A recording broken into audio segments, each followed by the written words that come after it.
Hey everybody, I'm Andres, I'm Scott. And I'm Abe. and this is Between Two Stands, a show that takes a closer look at the personalities that make up the DSO. And we have a really exciting show today.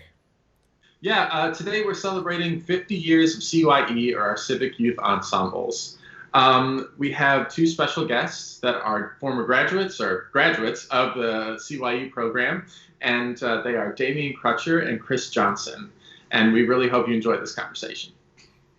Our two guests today are Damien Crutcher and Kris Johnson. Damien is a native Detroiter. He went to Cass Tech High School, received his bachelor's in music ed from Michigan State, and later accepted a conducting fellowship at the University of Michigan. He is currently the Chief Executive Officer of Crescendo Detroit and Executive Director of Progression Incorporated, dedicated to working with young musicians in the city of Detroit. Damien is a frequent guest conductor and clinician throughout Michigan and Ohio, and also serves as the conductor of the Farmington Community Band and the DSO's Detroit Community Concert Band. He is also the director of Detroit Harmony, a major initiative to collaboratively expand the role of music in supporting the educational and social development of Detroit's school children, while also growing economic opportunity for Detroit citizens throughout the provision of instruments and music education. Kris Johnson is an award-winning trumpeter, composer, and educator. He also appeared on 5 Grammy-nominated albums and composed the original score for the 4-time Emmy-nominated web series King Esther. Kris toured the world as a trumpeter and arranger with the Count Basie Orchestra from 2008 to 2019, and served as the director of jazz studies at the University of Utah from 2015 to 2019. He's also played on some of the greatest stages around the entire world. Currently, Kris is a freelance composer, arranger, and educator in Metro Detroit, and the creator and curator of the online educational series Office Hours with Kris Johnson. Kris received his master's and his bachelor's degree in jazz studies from Michigan State University. Welcome, Kris and Damien, to the show. So great to have y'all. And nice to have you here. Thank you so Thanks much. for having us. Yep, good to be here. So before we get too into this, we have a kind of a standard first question. I'll go to Kris first, and then we'll ask Damien. But it's what is on your stand right now? What are you working on? Yeah, so right now I'm actually in the middle of a studio renovation. I'm actually having a custom desk built to kind of accommodate some of my film scoring and producing needs. So I've been spending a lot of time down in the lab, especially in the midst of this quarantine period. And I've outgrown my desk. There's just too much stuff on it right now. So I'm having a custom desk built and doing like a full renovation. Should be ready on Tuesday. Oh, so, that's exciting. Awesome. I'm That pretty is excited awesome. about so I'm kind of doing some like behind the scenes filming right now, kind of shooting the before and then going to show what the after is like, the whole document the whole process. Because why not? That's what we do in 2020. Yeah, right. Exactly. I mean, that's amazing. What would you say your ratio is from like writing to performing at the moment? Because you're kind of doing everything. Yeah, I'd say right now writing is like a good 75% of it, Wow. Wow. Most of the playing is directly related to the stuff that I'm writing. That's just kind of the nature of where we're at right now. But yeah, there's quite a bit of writing happening. And then, of course, the educational work is pretty busy as well. So I don't know. There's not really a plan. Every day is just kind of, just dive in and do what you can. I'm just happy. I'm just happy to That's know not a- what day it is. If I know what day it is, I'm like, oh, okay, it's a It's victory. Friday, right? I think so. I had to check in the corners, but yeah. And Kris, what about you? What are you working on? Sorry, Damien, what are you working on? Okay, yeah. Right now, I am, managing director of the DSO's new initiative, Detroit Harmony. So I'm just trying to get that off the ground, build the structure for that. I've got notes everywhere, 1,000 meetings. Then just trying to get my community bands back up and running for the fall. Mhm. The DSO has one, the Detroit Community Concert Band, and then the Farmington Community Band. So just trying to plot our way back to making music. Yeah. Then I have pulled my horn out. I haven't practiced it yet, but it's kind of sitting there. So we'll see. That's the first step, right? Staring at you. It's got to get out of the case first, Right. Yeah. Right. There, and we'll see. But that's kind of the stuff I'm doing at this point. So how long do you think it'll sit there before you get to it? Honestly, it's already been there for about 2 months. So probably, honestly, probably another month before I need that. Okay. Yeah. For those that might be viewing this that don't know what Detroit Harmony is, can you just tell us, like in a nutshell, what that is that you're getting off the ground? Sure. It is, number one, music education for every kid in Detroit. And part of that is that the DSO is saying that any kid in Detroit that wants an instrument, the DSO is going to provide that instrument to them, which is major because there are 126,000 school-age kids in Detroit, just so you'll know, if you put it in context. Wow. And then the second part, there's an economic development part where we want to train some Detroiters and students in the art of instrument repair, procurement, and then also build capacity for teachers to come to Detroit and teach, surround current music educators with mentors and private lessons and all that kind of stuff. That's so huge. It's like, yeah, it's a heavy lift. So you're talking about basically every possible, every little nook and cranny that there is in, getting somebody from beginning to wherever they want to go with music. Absolutely. Is what this program is. It was about too. That's the other part. It's just not about giving a kid an instrument, but it's about setting that kid up for success once they get it. So it's less transactional, Yeah. And it's transformational. Really, that's what I'm looking at. And if they don't want to, study music, that's great. But if they do, then we want them to be like Kris. Yeah. We want to give them every opportunity to be like Kris Johnson. Yeah, I like that. That's beautiful, man. So I mean, I think also what's unique in all of us have our own path with how we got to where we are right now, right? And so I think it'd be kind of cool to hear how you guys went from CYE and got to where you guys are now. So yeah, Kris, can you tell us like what happened post youth orchestra? Yeah, for sure. I mean, first of all, I got into CYE ensembles. I remember I was doing, all the wind ensembles, jazz ensemble, etc. at Southfield Lathrop with Damien as my band director. And I remember I reached a point where he just looked over. He used to always call me Johnson. I was never Kris. It was always Johnson. Hey, Johnson, you're getting really good. You need to go out and do some more things. That's awesome. How we always approach everything. So I remember the first youth ensemble that I did, it was, I believe, summer before my junior year of high school. We did something called the Lyric Chamber Ensemble. Oh, wow. It was a summer program that Damien Crutcher was involved in, as well as Alan McNair.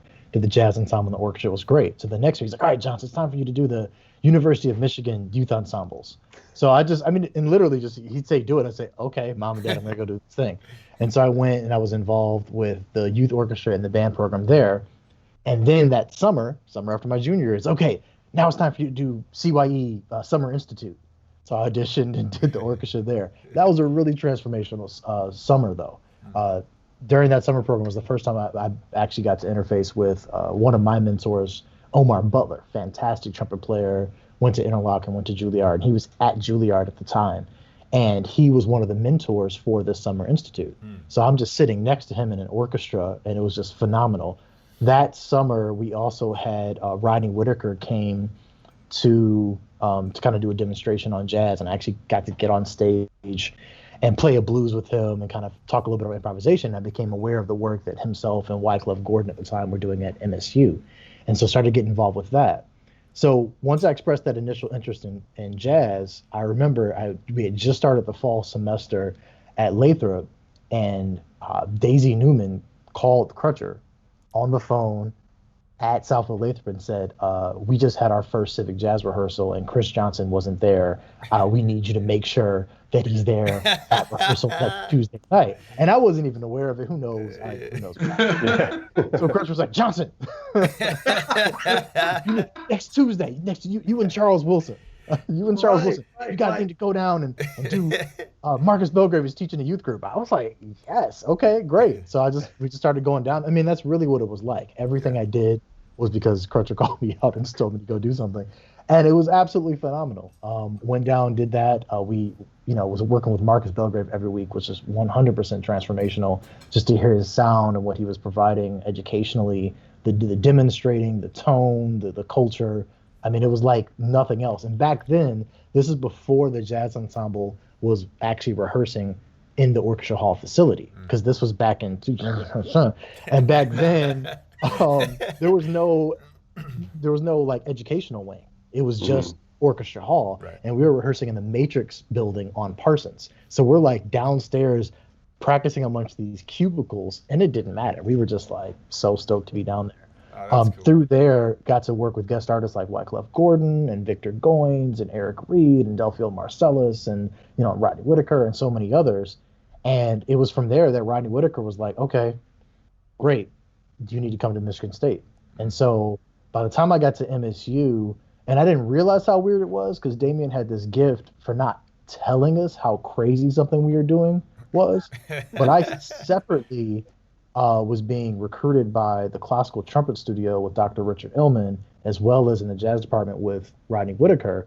And I ended up going on a double scholarship to MSU after leaving the CYE ensembles to be in the classical trumpet studio as a music ed major and a double major in jazz studies. I ended up making it into like these, two completely different worlds. That's incredible. Yeah. Well, once I was in at MSU, by the time I got to grad school, I actually became a mentor for the CYE programs and actually started coming back and working as a mentor. And then later ended up conducting the was it the Civic Concert Jazz Band, and later actually ended up conducting the top jazz ensemble. So the relationship has run pretty deep, and I've always found my way back there somehow, and just absolutely transformational. Oh my goodness. That's a cool story. There's some things that really stand out about what you said. One is just like the amount of access that you had, because, you had this one person that sort of put you in one direction, right, that then spread out to a bunch of others. And that sounds so familiar. I had musician parents, and they were able to just point me, and I'm like, yeah, okay, more, give it. Right.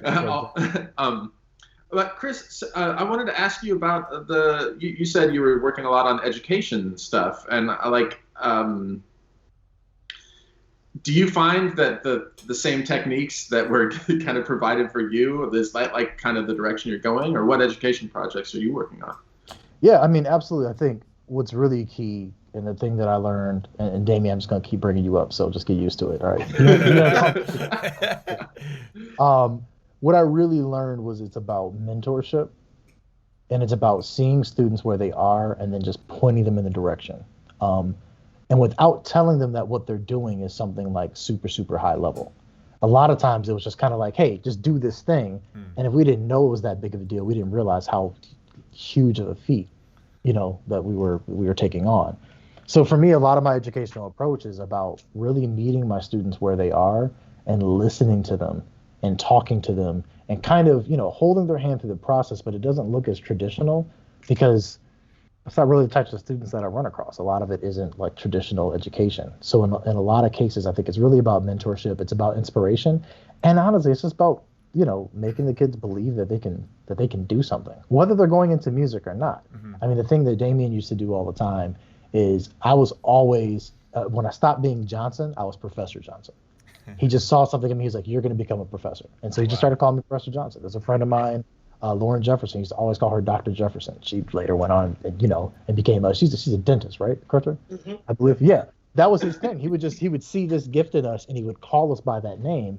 And it was almost like he's manifesting that we're going to be somebody more than just an average person. We're going to do something really successful and great.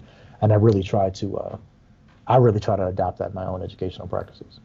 That's very cool. Yeah, I was just thinking I was likening it to like if you're rock climbing or something, like you don't always want to be like, look how high you are. Wow, look how high you're, sometimes you're just like, yeah, keep going.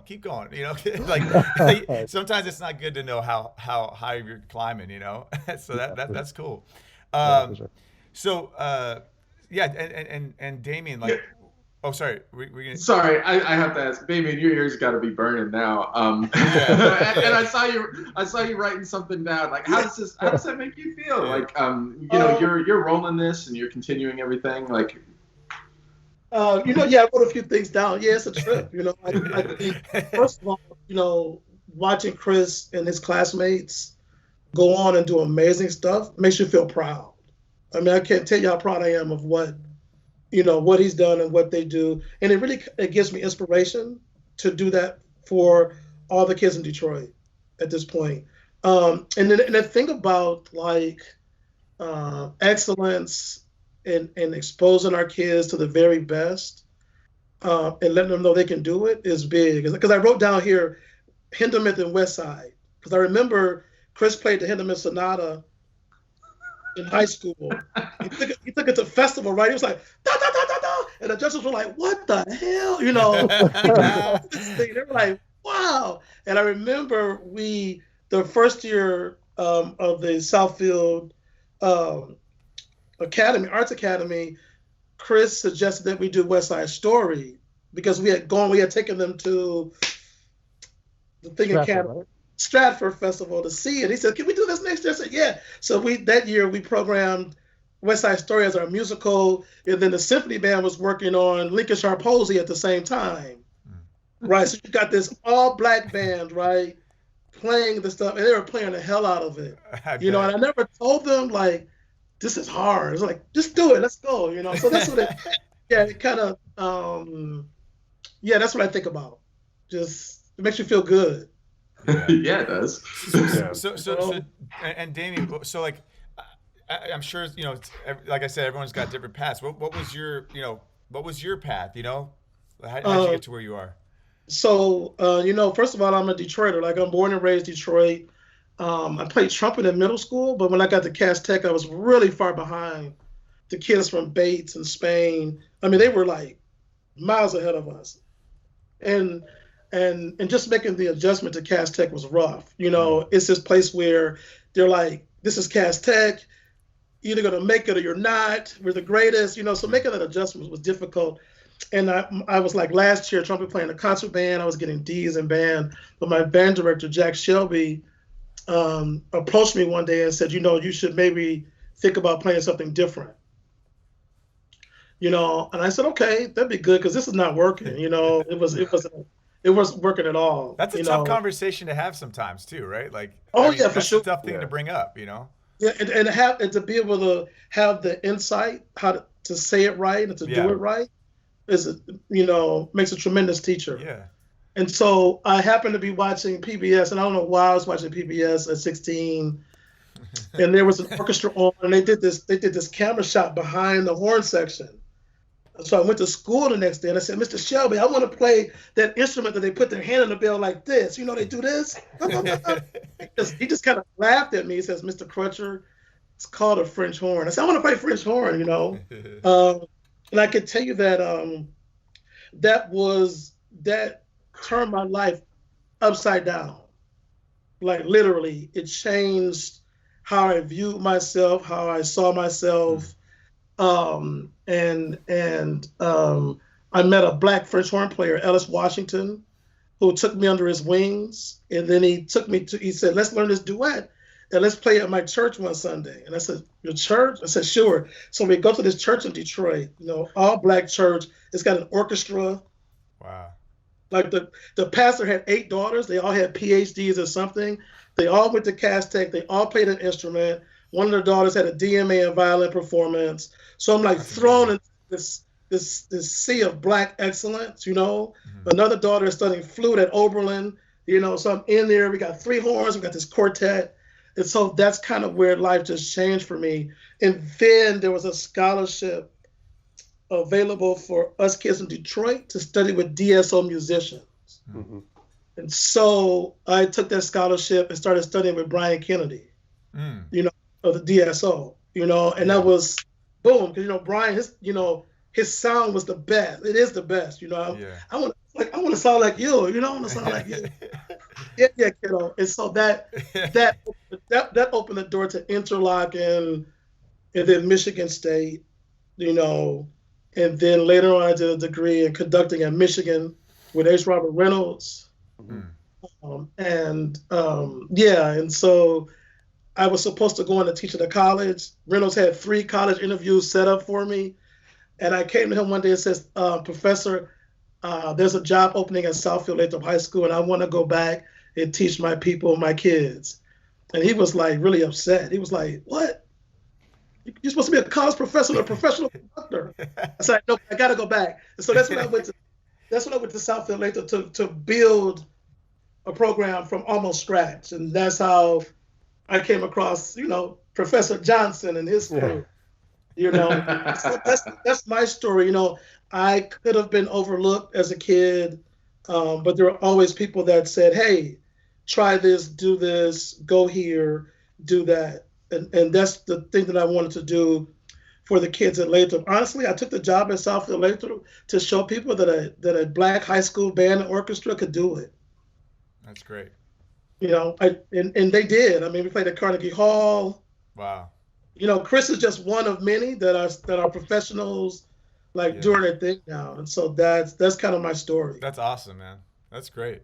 It's inspiring, because like I said, everyone learns differently and gets places, in a different way, and so it's nice to know that not everyone has this very smooth path, Right. And and what's amazing too is that I think what I'm hearing from both of you as well is that Damien for Kris, and then Kris with his students as well, is that you're as Kris said, you're meeting students where they are and pushing them in the directions. It's not it's never a one size fits all, and because that doesn't work for every student. Some students need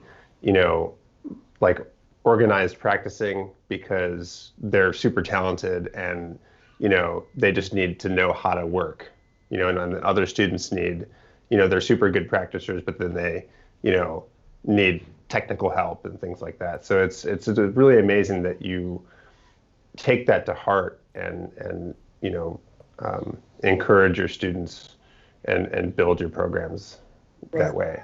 And I think too, you can't discount surrounding students with people who are really good at what they do. Yeah. So it was important that Kris know Marcus Belgrave, Wendell Harrison, Pamela Wise, that they know those folks, and that also Kris had a chance to work with Kevin Good, Gordy Simmons, Brian Kennedy, and we had these really solid collaborations. I would tell the DSO members, when you come to the school and play the first time, don't talk so much, just play.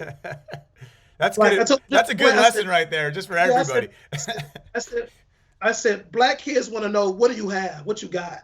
I said, so just play for them and wow them the first time. And they would come in. I said, that's it. That's the hook. Because they'd be like, hell yeah. But it was that. And then, we would work together on making sure that those collaborations were good for the students as well as the musicians, and to build those solid relationships and let kids go out and see it and feel it. And so after a while, I would have side-by-side rehearsals with DSO musicians before a festival, right? And so, our kids here, right, and they pick up on that. They're like, yeah, so when we go to festival, the other groups would be like, where'd they learn that? like Ann Arbor, the groups of Ann Arbor and everything. Be like, well, what? So it's about just that and filling those gaps and really thinking stuff through. Yeah. But letting them be exposed to folks that look like them and folks who are excellent, folks who like kids, folks who don't mind collaborating, was important. So the DSO has definitely been a big part of that. For me growing up, the DSO has been in my life for 50 years? No, 46 years. Wow. I played in Civic. Brian Kennedy said, get in Civic. So I played in Civic. I was last chair horn. No, James Rose was first chair, and I would just sit there God. Yeah. Play, so it's just all of that. So that maybe that would be a good transition to the next question. But do you guys have a particular fond memory for of that time in Civic? Is there a certain thing that stands out to you, good or bad? I mean, we always like the stories that are, I mean, the stories that are formative. You know what I mean? If something happened where like you forgot your music on a concert and you're like, yeah, I'll never do that again, you know? Well, let me go first, Professor Johnson. Can I? Let me go first. Go ahead. But I don't want to forget them. I remember we were working on Tchaikovsky Symphony No. 2 when I was in Civic, right? It was the first time I had ever been in a full big orchestra like that, right? Yeah. Were you playing first? And the strings start going, da, da, da, da, da, da, da, da, da, da, da, da, da, and I just went, holy moly! I just said to I missed every entrance. It was just like they were getting it. Like it was just rosin, bolt, dust everywhere. I just, God, you know, that was the moment that kind of captured me. And I remember though, when Kris played in Civic, you know, his parents were having this conversation with him about what to study. You know, parents are like, we don't know about music, you know. Yeah. Yeah. And I remember like it was a sold out concert, Civic concert. And I was in the balcony with his parents, and Kris played the solo, and the place went berserk. Wow. You know, I looked at his folks and I went, I said to them, I said, I don't think you have a choice. Yeah. I said, but I think he's going to be all right. I said, trust me, he's going to be okay. And, you know, they said, okay, Mr. Crutcher. They kind of acquiesced at that point. I remember the exact moment that those two things just ring clear. And then also just being conducted by Leslie Dunner and Joe Strickland as a young black kid growing up in Detroit, being conducted by these two folks, you know, it was just like, it was a powerful thing to me, which later let me know that I could be a conductor also, for sure. Absolutely. But real quick, are you guys involved in like the Sphinx Orchestra? Do you know that? Like, have you ever been involved with them? Have you heard of them before? Yeah, Kris, have you? No, Kris. Yeah, very, very, very aware, but no, I have no. Yeah. Oh, okay. Yeah. I've been involved. You know, I'm half Hispanic too, so it's like, you know, just kind of like seeing orchestras that, you know, are that look like you is it's a big deal. You know, it's like it's really like, you know, it's there's something to that, you know. And you know, I've been doing that for, you know, since like 2008, and it's just a cool community, you know. So yeah, it's an amazing community. And like one of Kris's classmates, Jason Amos, he plays in that Sphinx Orchestra when he comes to town. He studied with Caroline Cole. Yeah. When he was in high school. But I always take the crescendo kids and the families to the Sphinx concerts and let the kids see that thing happen. It's an amazing thing for sure. So Kris, other than that concert that you totally nailed, do you have something that you resonate with? I mean, that's a pretty big one, you know. Yeah. You remember that exact moment? I do. Like, I also remember I was so sick that day. I had the flu. I was sick. I had this huge fever. I was backstage. I was completely gone, just out of it. But then we stepped on stage and started playing the music, and I was like, oh no, I'm cutting through this. For like for the next hour, I was okay. Wow. And then I went. So that's your flu game, basically. Yeah, exactly. Right? That was okay. No, honestly, what I remember is just being in these rehearsals, and Marcus Belgrave, who was conducting Civic Jazz at the time, he would talk to us about as much. He would talk to us, play for us, about as much as he would rehearse us. It was really equally split between the three. And so he would tell us all these stories about being on the road with Ray Charles and what it was like being on the road with Ray Charles when he first got started. He would tell us, stories about, time that he spent around the Basie Orchestra or the Duke Ellington Orchestra, and about, recording with Wynton Marsalis in the original version of Lincoln Center and all this stuff. We would just be like, what? Like, he did all these really great things. He would tell us about different recordings. He really was this figure where it was like, yeah, of course we need to rehearse this music. But before we can even start to deal with rehearsing this music, we really need to deal with where this music comes from and the culture. He was really, really, really big on the culture of the music. And that had a huge impact on all of us. But what I remember is we would play a chart, and he would always have his trumpet on his stand right next to him. And so the saxophones would play a part. He would pick up his trumpet, and he would stop the band, and he would play the saxophone part for them. Oh, wow. And then he would go over to the trombone section. No, trombones, it goes like this, and he'd play it. Of course, he did that for trumpets, but then he'd go in the back, make the drummer get off the drum set and say, no, you got to play it like this, and play drums. And he wasn't even a great drummer, but he had so much feeling in the way he played drums. We were all just like, oh, and then don't let him sit down at piano either. So what I remember was he was the quintessential, basically just you have to be able to demonstrate in jazz specifically, the ability to be able to demonstrate every part. And so I just went in thinking that's what jazz educators did. And so I always made it a point, whatever group I was working with, no matter whatever group I was working with, I made sure I could play the parts and I knew what the parts were. So quickly in my brain, I was like, okay, that must mean he's able to read a saxophone part and transpose it. He can read a bass clef. So in high school, not knowing it was a big deal, I just started asking people like, okay, well, how do you transpose? So I could read E flat parts, B flat parts, concert parts, bass clef. It didn't matter. I was going to make sure that I could read any part and, darn near sight read anything. And so when I went in as an educator and I started my senior year of high school, every time I went with the band, I'd sit down in the saxophone section and play their parts with them. But there's so much more to me that can be conveyed doing that than just trying to explain it to them. Because really you're explaining, algebra or calculus or trying to explain Mandarin to some students who have never heard it. But if you talk to them in that language, then there's a different thing. And I remember, Damien used to always be singing our parts to us. Even if it was just the feeling, that ta-ta-ta-ta that he's doing that, he would always drive it in. Even without playing the instrument, it was like, okay, I feel that right here. Mm-hmm. I feel what he's talking about. Now it's not just, oh, these are eighth notes. These eighth notes have a personality.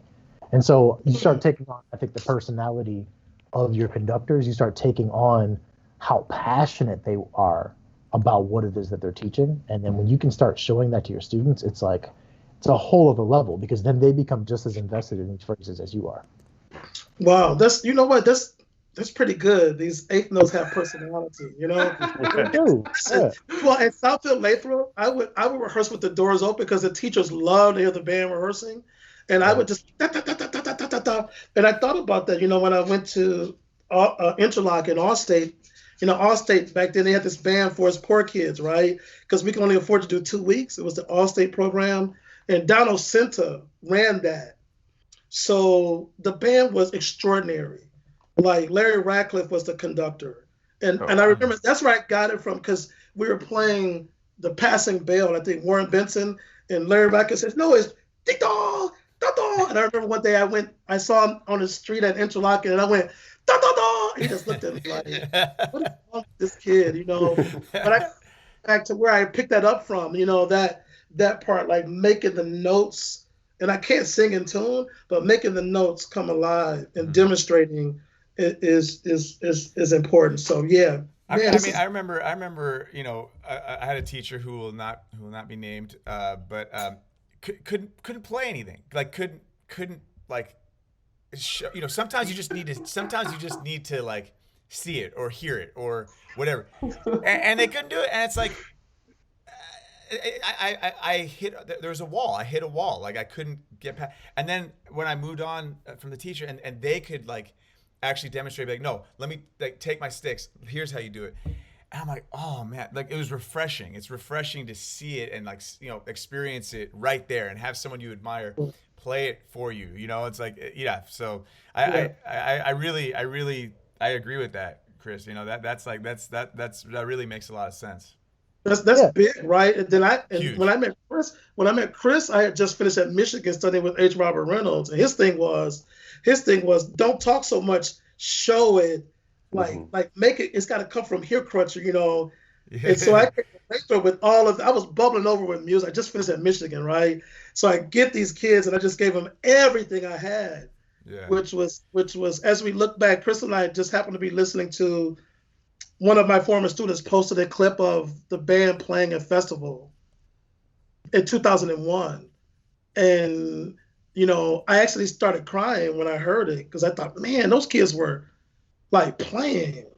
like seriously playing this music, not knowing maybe what they were doing. I don't know. So, and then Kris texted me back. Kris texted me at around the same time, said, "Man, Crutcher, you know."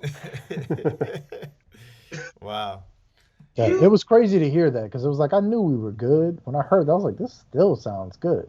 It still sounds There was right. so much personality. I remember that we'd get to like a big, glorious section. Instead of, okay, well, at this moment, everyone should play Fortissimo and it should be lush. Crutch, you say, big, fat, juicy. I love that. No, I need more juice. Pull the juice out of that section. And we all got it. So now we have that visual, right? And we had that, honestly, we had that taste in our mouth. Yeah. Right? Like this needs to taste like sweet. Yeah. Mm-hmm. Yeah. Right. And that's how I studied with Ronnie Wooten as an undergrad. And again, with Professor Reynolds, he was never like that, at this point it has to be, he would say, just tell them what you want. Right. And I said something once I was conducting the U of M Symphony Band. I said, trumpets, can you make that more violent? He said, right, that's the stuff I want. Yeah. He said, forget all text. He said, forget the textbook stuff. Get it to him. Get it to him. Yeah. Right. I said all kind of, when I stopped teaching, the kids made a Facebook page that said all the crazy bleed that Mr. Crutcher has said over the years. And Big Fat Juicy was one of them. I want to know what you were talking about. I want to know what piece you were talking about with that. I feel like though, as a teacher, I feel like you've made it when you have a Facebook page dedicated specifically to the crazy stuff you say. You made it. Exactly. But it is really just a testament to all the great teachers I had in DPS growing up.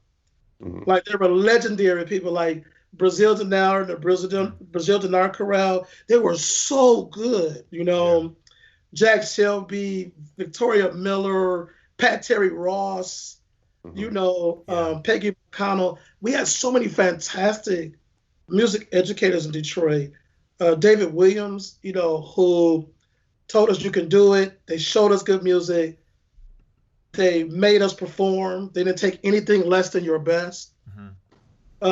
Which really, it's good to see Kris. And when I watch Kris teach, I flew to Utah to conduct. He hired his teacher to come conduct in Utah. I said, this is pretty good, Kris. This is pretty good. That's pretty good.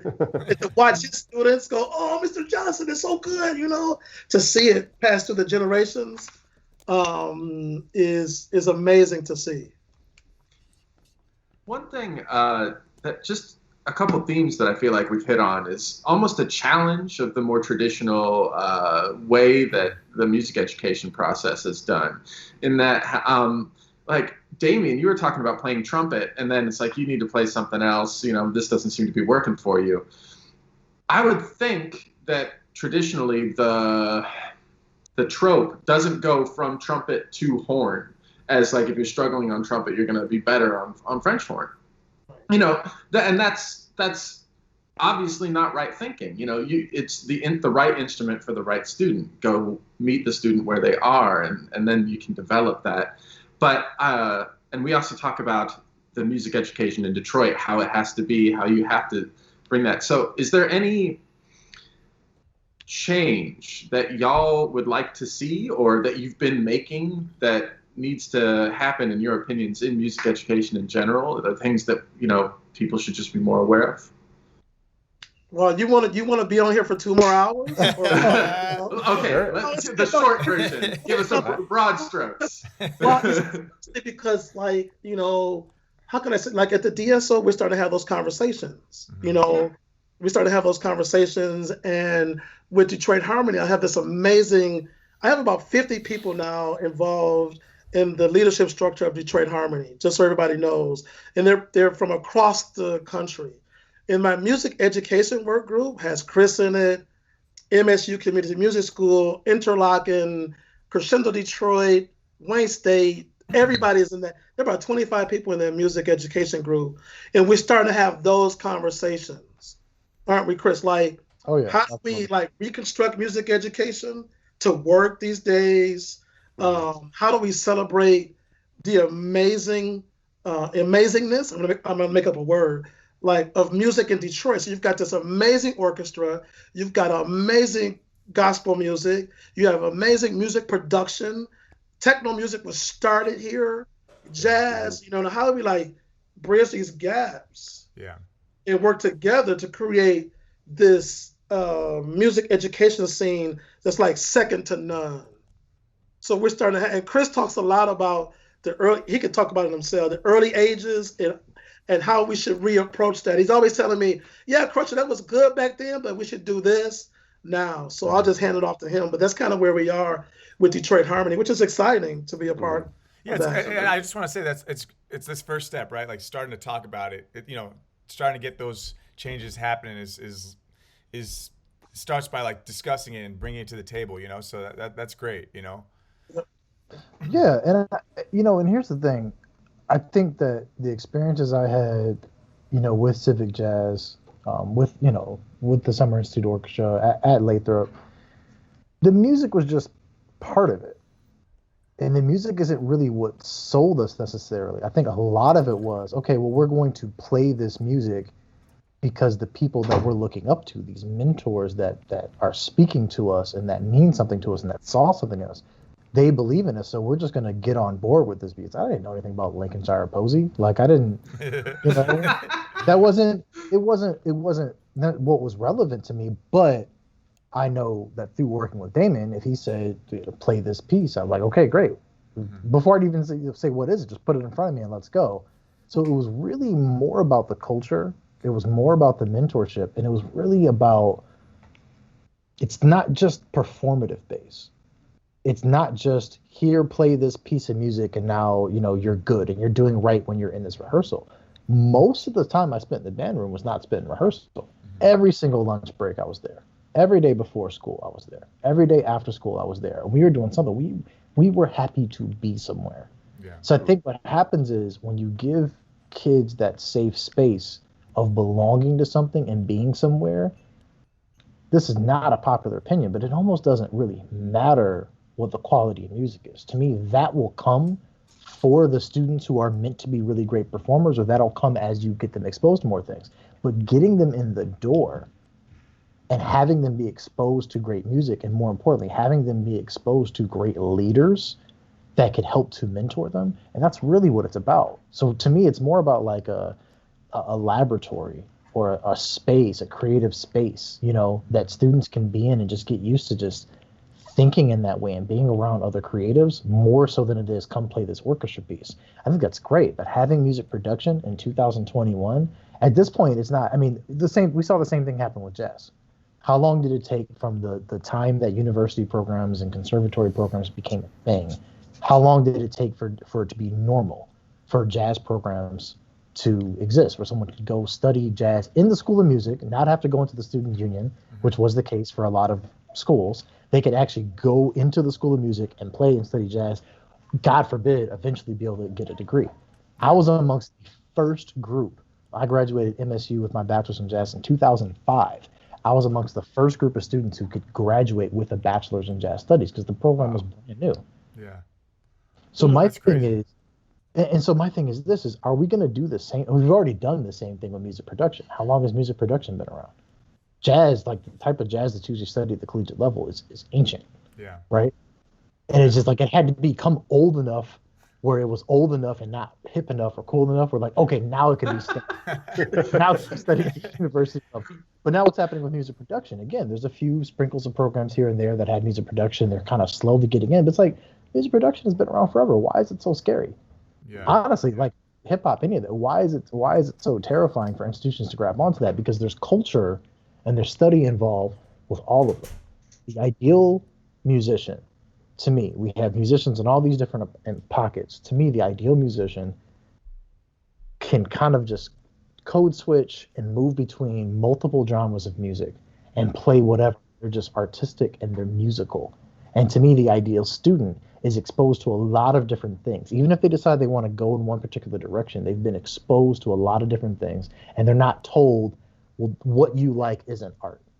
What you like isn't valid. Instead, it's like, oh, you like that? Great. Study that. I'm here as a resource, but also check this out as well. Mm-hmm. And to me, that's exactly the way that it should be. Instead of it being like someone dictating, this is what art is, this is what music is. I really like this. I mean, first off, I couldn't agree more. But if I could summarize, it's almost like if you provide the space to allow the student to explore, then they will find where they flourish best. Absolutely. And that there's nothing you can really do to stop it as long as they have that space somehow. They don't even have to go to music, right? I mean, they do not have to go into music. They don't have to go in, and I think that's another thing that I think scares people away from music a little bit sometimes. It's like, oh, I have to go in. You don't have to go into it. That's true. Right? It's what you can take into the rest of your life. Right. You know? Yeah, that's good. And I think for me, having younger voices in the room is important for people like me, because I am kind of born and bred in that old band and orchestra choir tradition. I mean, that's me. So having Kris and some of his classmates be a part of the Detroit Harmony scene helps me like rethink a little bit how I think of things, because in the back of my mind, I still got this thing like, man, can I get 500 kids to study with some DSO musicians? Like out of the 120,000 students, like if I got 500 kids, and I can say, hey, DSO folks, I got these 500, and they want to study music. Boom, let's take over the world. You know, I still have that in the background, but not forcing them is the other part. Let them explore, and they could be that, and they could be a good music production student, and a good keyboardist at the same time. Just kind of helps it. You know, that's kind of my old school bias that comes through a little bit. But having Kris go, yeah, but it's important, but which is really, crucial at this point.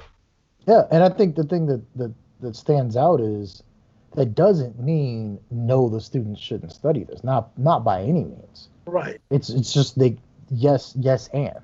Yeah. Yes. That's really what it's about. It's like I am so thankful. As a matter of fact, I was thinking I texted Crutcher and I sent him an excerpt of the opening to that Bernstein piece. I was like, Crutcher, thank you for making us play so much mixed meter music.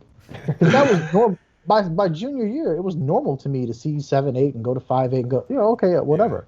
Yeah. But depending on what circle you hang out in, some musicians like, what? The traditional, some of the traditional jazz students might necessarily like do that, but it became normalized. So I think it's important, but I think the welcoming of I can share with a student, here's all the things that I love about music and my musical background, and they can share with me, here's all the things that I'm into. Then we're both learning and we're both growing.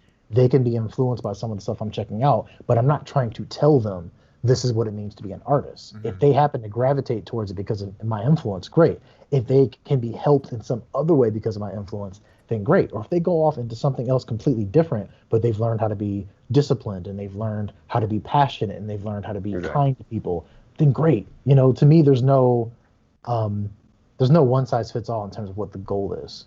And I think that's something that's very different now, because it used to be, I know some students would get guilted into like, oh, you're not going to go study in music, but you're such a great, they can do whatever they want. Yeah.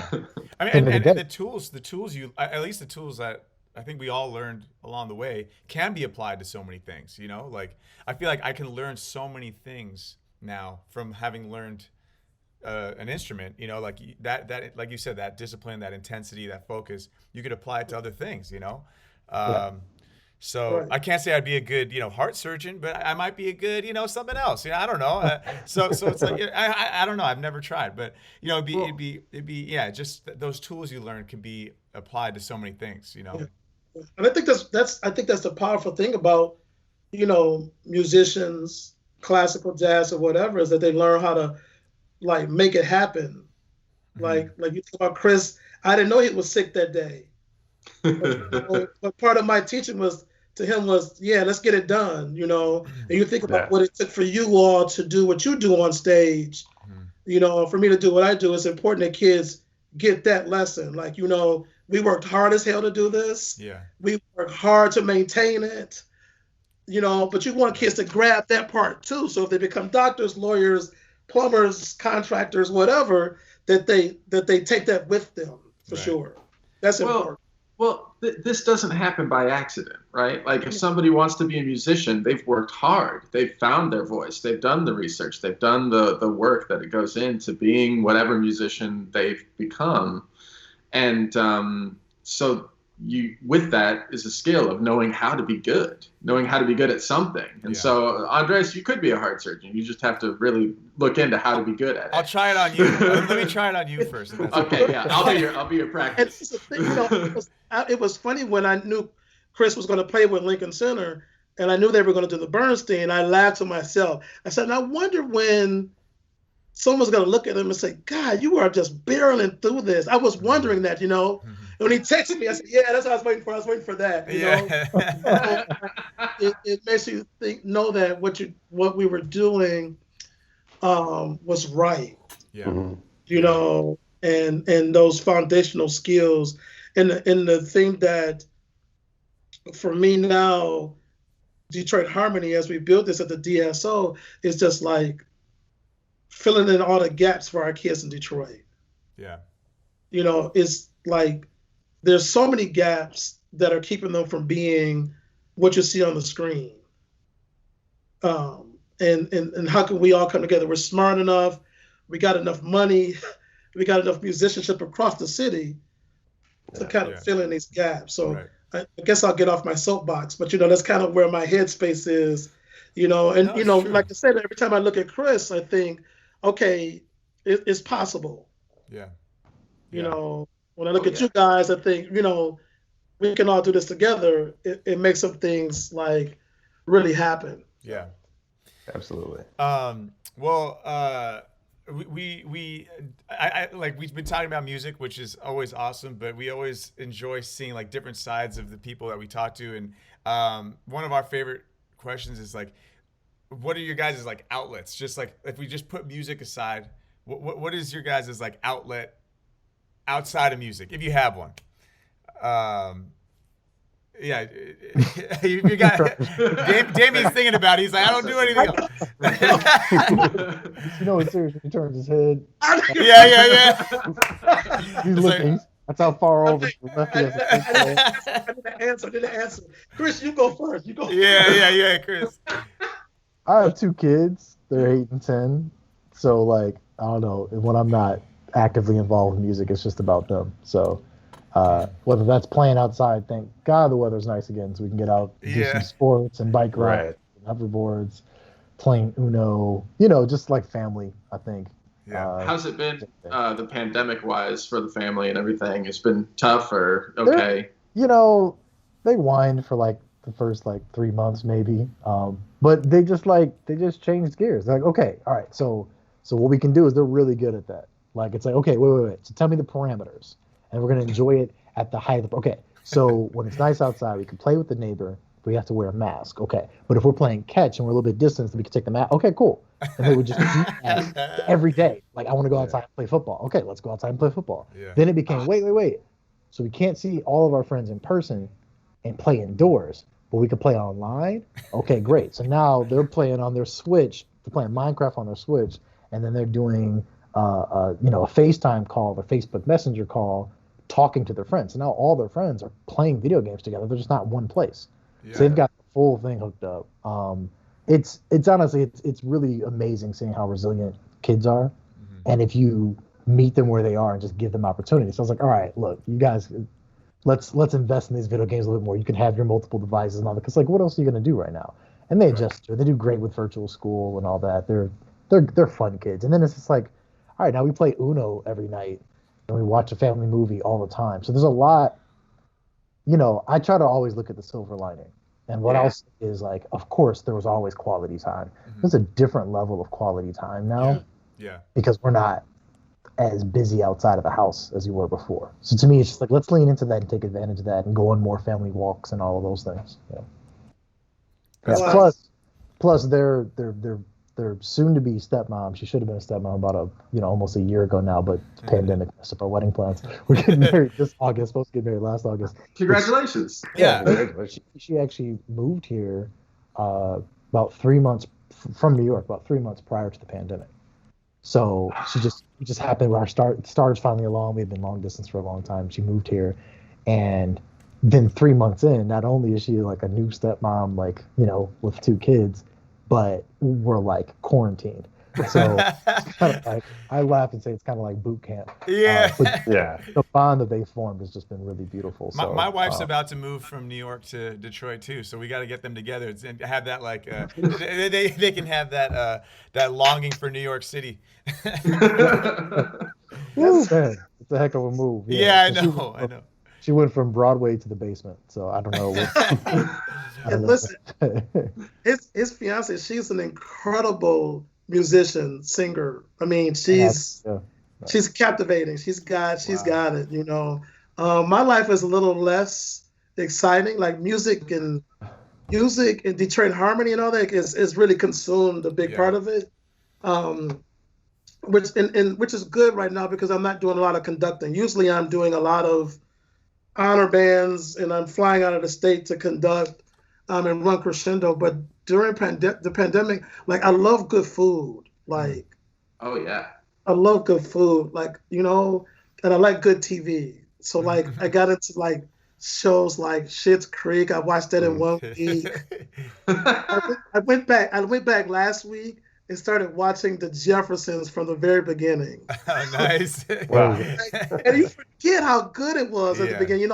God, this is so good. So like food and TV and just like texting friends, being around friends, having that outlet. Yeah. Especially the work I'm doing is pretty intense right now. Mm-hmm. To have those other outlets and people just say, "So what's up?" My sister and brother will be like, "You good? How's it going?" Yeah, it's good. It's good. Making it work. Yeah. That's kind of where I'm at. But one thing about it, I've learned at my age to protect my peace, protect my space, and so. So what you're saying is Grub or Uber Eats and Netflix, and you're thriving right now, man. I mean, there's plenty of all that. Like last week, I treated myself like it was a nice day, so I got in my car and drove downtown. Don't tell anybody this. And I went to it won't be on Facebook. Watch it so bad. Look what I did. It was a nice day. I got off work from Detroit Harmony virtually, and I got in my car, went downtown, and I went to Nikki's, and I ordered a gyro. Oh, nice. And then I went around the block and ordered a small pizza from Moots. Oh, man. Yeah. They have this pizza called the Bee Sting. Oh, with the little honey on it? It's got the little spicy honey on it. Yeah. Oh. So I ordered both those things. And guess what? Don't tell anybody. They were like almost gone by the time I got home. I bet your car smelled pretty good in there, man. It did. So like allowing myself to do stuff like that and not be judgmental. Yeah. I'm good to go. Yep. Well, guys, hey, sorry. Oh yeah, I was just gonna say. So when you say you love food, is this the takeout thing, or are you cooking as well? I'm doing some cooking too. Yeah. Oh yeah, give yourself more credit. I see those pictures on Facebook. I've almost showed up at Crutcher's place a couple of times. One of the things about I belong to a church where the guys cook better than the women. Oh, nice. So we cook. And we haven't been in session, but we still, since we've been off, everybody's been practicing. So when we get back to service, we can kick it back up. Like my brother is like always frying something and baking something in his house. Man. But we're pretty good cooks. I come from a line of, see this? Well, we're gonna have a party over there sometime. Yeah, that sounds good. Well, hey guys, talking to you guys is like inspiring, honestly, and it's just like really, really cool. I could have gone on for like another hour here, honestly. You guys are awesome, but thank you so much for you very talking, much. really. Yeah, thanks. Yeah. It's my pleasure. It's good when friends get together like this and talk. We got definitely good stuff. Yeah. I'll have to do this when it's not recorded sometime. Yeah. Yeah. Right. It's the same. Right. Yeah. All right, guys. Hey, be well and thanks again. Okay. All right. All right. Bye.